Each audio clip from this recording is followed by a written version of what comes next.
आप सभी धर्म प्रेमी साधकों का हार्दिक अभिनंदन है।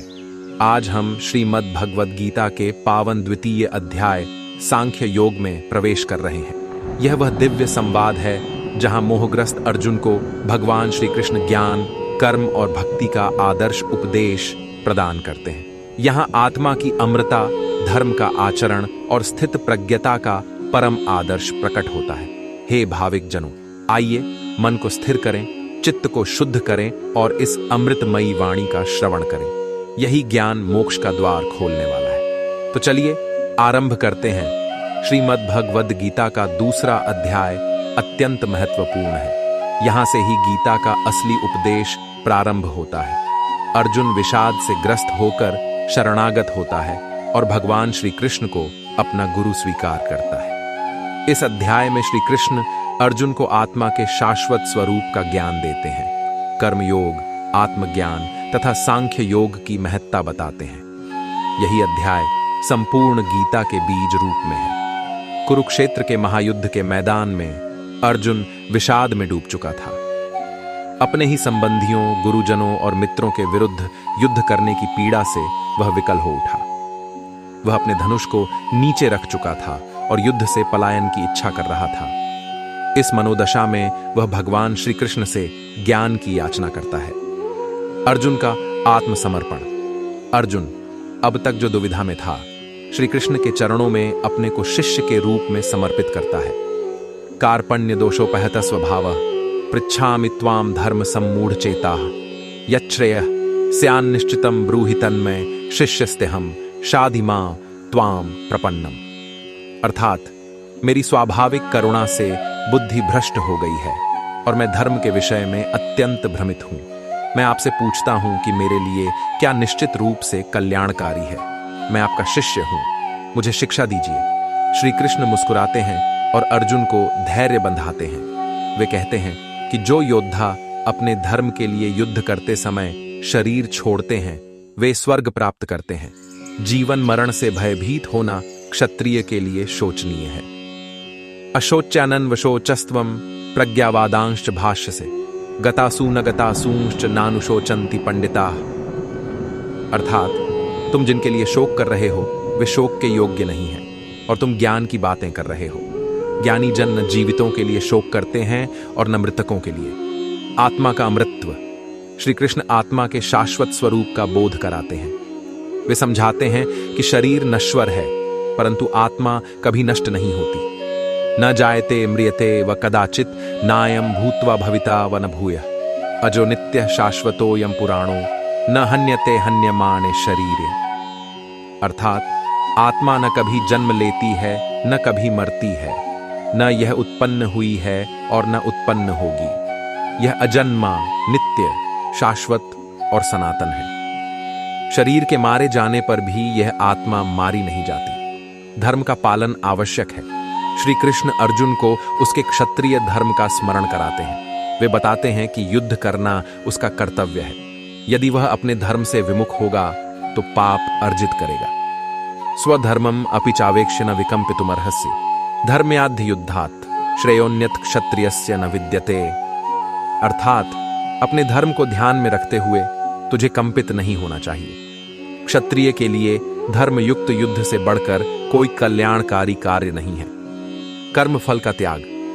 श्री कृष्ण अर्जुन को निष्काम कर्म का सिद्धांत समझाते हैं। उन्हें कहते हैं कि फल की आसक्ति को छोड़कर कर्म करना चाहिए। कर्मण्येवाधिकारस्ते मां फलेषु कदाचन मां कर्म फल हेतुर्भूर्मा ते संगोस्त्व कर्मणि।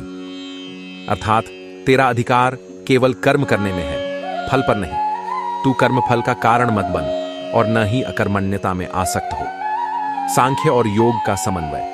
यहां श्री कृष्ण बताते हैं कि ज्ञान मार्ग, सांख्य और कर्म मार्ग, योग दोनों एक ही लक्ष्य को प्राप्त करने के साधन हैं। ज्ञानी जन संसारिक कार्य करते हुए भी आसक्त नहीं होते। बुद्धियुक्तो जहातीह उभे सुकृत दुष्कृते तस्माद्योगाय युज्यस्व योगः कर्मसु कौशलम। अर्थात बुद्धियोग से युक्त मनुष्य इस जीवन में शुभ और अशुभ दोनों कर्मों से मुक्त हो जाता है। अतः तू योग में स्थित हो, क्योंकि योग कर्मों में कुशलता है। स्थित प्रज्ञ का वर्णन। अब श्री कृष्ण स्थित प्रज्ञ पुरुष का चरित्र बताते हैं, जो ज्ञान में स्थिर है और इच्छाओं से मुक्त है। प्रजहाति यदा कामान सर्वान पार्थ मनोगतान आत्मन्येवात्मना तुष्टः स्थित प्रज्ञस्त दोच्यते। अर्थात हे पार्थ, जब मनुष्य मन के सब कामनाओं को त्याग कर आत्मा में ही संतुष्ट रहता है, तभी उसे स्थित प्रज्ञ कहा जाता है। इच्छाओं का नियंत्रण। श्री कृष्ण समझाते हैं कि इच्छाएं मनुष्य को भटका देती हैं। इसलिए जो पुरुष समस्त इच्छाओं का त्याग कर आत्म साक्षात्कार करता है, वही सच्चा ज्ञानी है। आपूर्यमाण मचल प्रतिष्ठम समुद्रमापः प्रविशन्ति यद्वत् तद्वत् कामा यम प्रविशन्ति सर्वे सशांतिमाप्नोति न काम कामी। अर्थात जैसे नदियां निरंतर समुद्र में प्रवेश करती हैं, परंतु समुद्र स्थिर बना रहता है, वैसे ही जिस पुरुष में सब इच्छाएं प्रवेश करती हैं और जो विक्षुब्ध नहीं होता, वही शांति को प्राप्त करता है, न कि इच्छाओं के पीछे भागने वाला। अध्याय का निष्कर्ष।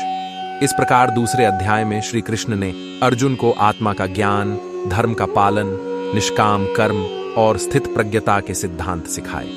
उन्होंने अर्जुन को जीवन और मृत्यु के सत्य से अवगत कराया। कर्म करते हुए फल की आकांक्षा छोड़ने और समत्व भाव को धारण करने का संदेश दिया। अर्जुन का मोह धीरे धीरे छटने लगा और वह श्री कृष्ण के निर्देशन में आगे बढ़ने को तैयार हुआ। अध्याय का महत्व। आत्मा का ज्ञान आत्मा की अमरता का बोध कराता है। 1. निष्काम कर्म। कर्मयोग के बीज का प्रारंभ यहीं से होता है। 2. धर्म की रक्षा। जीवन में धर्म पालन को सर्वोपरि स्थान दिया गया है। 3. स्थित प्रज्ञता का आदर्श। एक स्थिर विवेकशील जीवन का आदर्श प्रस्तुत करता है। 4. भय और शोक से मुक्ति। मृत्यु का भय और मोह से छुटकारा पाने का मार्ग दर्शाता है। इस प्रकार दूसरा अध्याय न केवल अर्जुन के जीवन में क्रांति लाता है, अपितु प्रत्येक साधक के लिए भी आध्यात्मिक जीवन का पथ प्रदर्शक बनता है।